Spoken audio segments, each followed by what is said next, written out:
Doa Ayu Ting Ting saat umrah. Ditanggapi Erica Sudarsono, penyanyi dangdut Ayu Ting Ting kini sedang melaksanakan ibadah umrah bersama keluarganya. Ayu Ting Ting mengunggah fotonya saat berada di depan Ka'bah.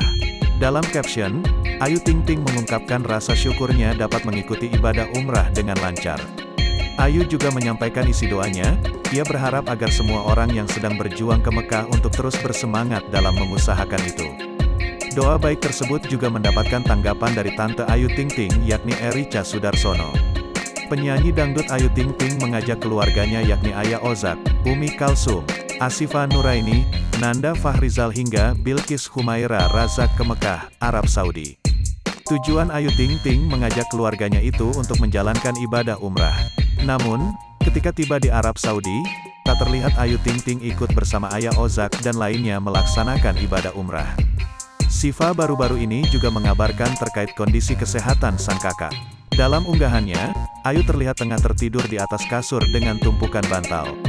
Ia bahkan terlihat menyelimuti tubuhnya lantaran mengalami demam hingga muntah, sesaat usai tiba di Mekah.